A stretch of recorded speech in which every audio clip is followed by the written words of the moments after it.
Welcome to Orn Oth's Bedtime Stories.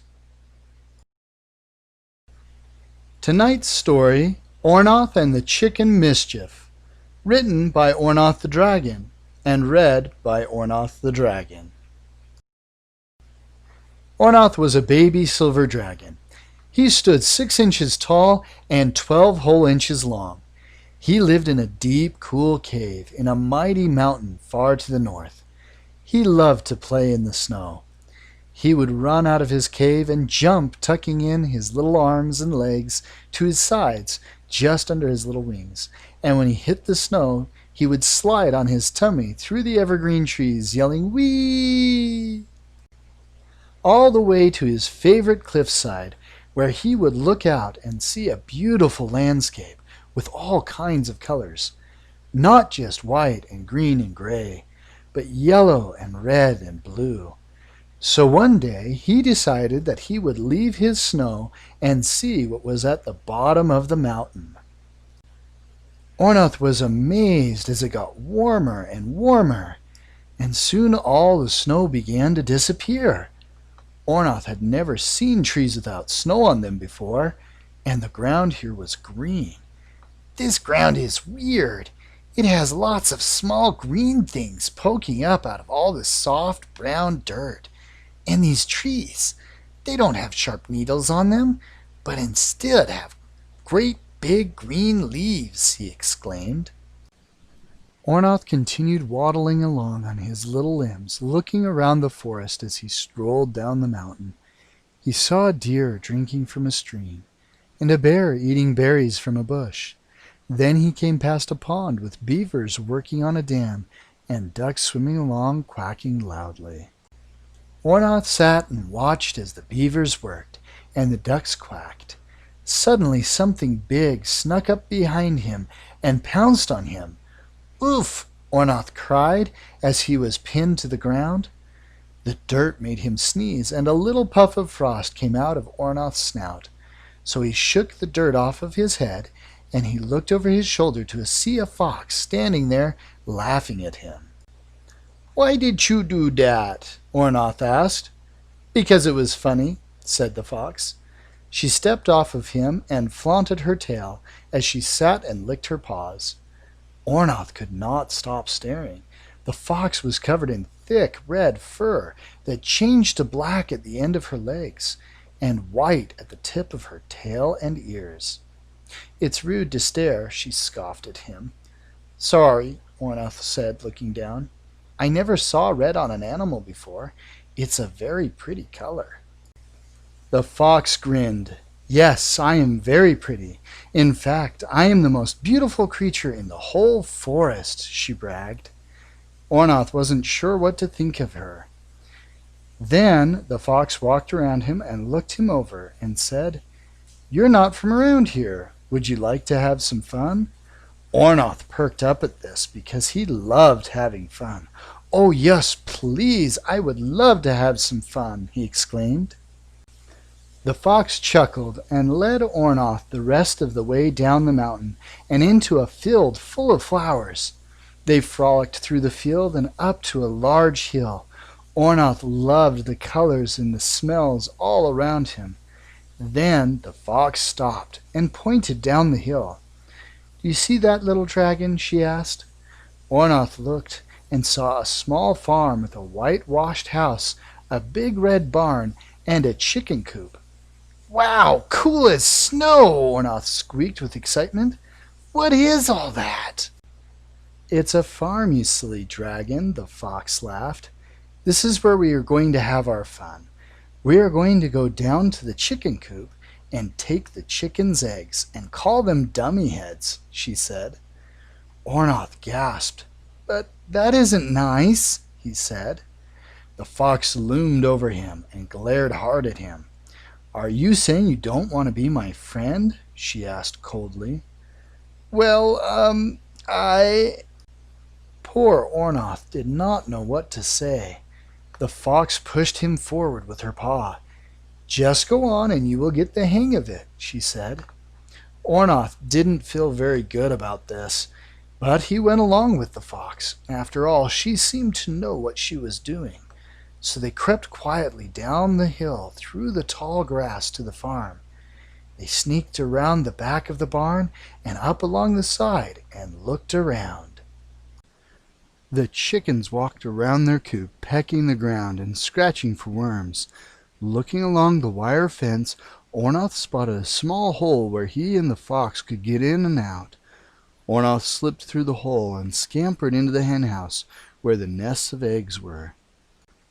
Only after he had picked up an egg and turned around did he notice that the fox was not behind him. "Where's she go?" Orn Oth asked himself. He decided to simply look outside to see if she had gotten stuck in the fence or something. So he put the egg in his mouth and waddled over to the door. That is when the chickens saw him, and they were not happy. The chickens rushed for Orn Oth, who was suddenly very scared, seeing them all come at once. Orn Oth jumped and opened his wings to fly away. He flapped as hard as he could, but he wasn't going anywhere. One of the chickens had grabbed his tail with its beak and was holding him back. Orn Oth flapped with all his might, but he was dragged back down as more chickens joined in to pull him back until he was on the ground being pecked all over by the chickens. "Stop!" Orn Oth cried. "That hurts!" But the angry chickens didn't listen. They kept pecking him until a large, strong hand picked him up and lifted him away from the chickens. "Hey now, what is all this about?" asked the man who had picked Orn Oth up. It was the farmer. Orn Oth looked up at him wide-eyed, still quivering from the shock. "Those chickens are scary," he whispered. The farmer brushed some of the feathers off that were sticking to Orn Oth and said, "They're only like that when they're upset. Do you know what made them so mad at you?" Orn Oth felt uncomfortable, so he explained to the farmer what had happened and that he had taken the chicken's egg so that the fox wouldn't be mad at him. The farmer sighed and showed Orn Oth that all the eggs were gone. "I wouldn't call that fox a friend. Instead of helping you, she let the chickens maul you while she stole the eggs herself. Now with all the eggs gone, I won't have any baby chicks," he said. This made Orn Oth feel even worse, and he felt like he had to do something about the situation, and said so to the farmer. The farmer smiled and reassured him that taking responsibility for this was the right thing to do. "So how will we find the fox?" asked the farmer. Orn Oth thought hard about this, remembering where he had met the fox and how she had shown him where the farm was. He told the farmer about this. "It is very possible that her den is close to where you met her," the farmer reflected. "What's a den?" Orn Oth asked. "A den is what people call a fox's home," the farmer told him. Orn Oth and the farmer rushed back to the place where he had met the fox to see if they could catch her and save the eggs. As they came to the pond, Orn Oth looked around. "She not here," he huffed in frustration. The farmer looked around while Orn Oth pouted. "I wouldn't give up so easily. Foxes like to hide the entrance to their den," the farmer said. In no time, the farmer found the hidden entrance and showed it to Orn Oth. "I am too big to go down there. It's up to you to save the eggs," the farmer said to him. Orn Oth puffed out his little chest and said, "I teach her a lesson for stealing those eggs." The farmer shook his head. "No, it is better to make friends than enemies. You need to be strong enough to be gentle. You have to find a way to convince her to give the eggs back." This made Orn Oth pause. He was no longer sure what to do, but he wouldn't let that stop him from doing his best. Orn Oth straightened up and walked down into the den. There the fox sat waiting for him, her tail curled around the defenseless eggs. "So you managed to get out of the chicken coop. Not bad, little dragon," the fox said as he walked up and sat down in front of her. "What you did was not nice," said Orn Oth. You need to give those eggs back." The fox narrowed her eyes. "I don't like that idea. If I give up the eggs, then I won't have anything to eat," she scolded. Orn Oth thought and tapped the tip of his tail against the ground.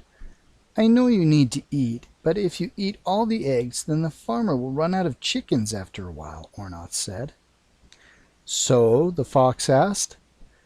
"So if you keep stealing, then you will make him mad at you, and he will leave or put you in a cage. Then you will have no food and no friends to help you if you don't start being nice." The fox looked down, her ears drooping a little. "But I don't have any friends, and I don't know what else to do to get enough food. All the food I used to eat is gone," she sniffled. Orn Oth waddled over and put his wing over her in a hug. "I am your friend, and I will help you figure this out," he said. "Won't the farmer be mad at me, though?" the fox asked. "I think if you will say that you are sorry and help fix the fence, he will forgive you," Orn Oth offered. The fox nodded, and Orn Oth helped her bring out the eggs to the farmer. The fox apologized for what she had done, and Orn Oth explained that it was because she couldn't find any other food. So the farmer agreed to give the fox a job at his farm, helping him to keep the chickens in exchange for food. As the sun set that evening, Orn Oth waddled up the mountain to his cave, reflecting on the lessons that he had learned that day. He looked back over the forest and the fields and the farm, and said to himself, "I will be as big as the mountain some day, and I will be strong enough to be gentle when I am." The end.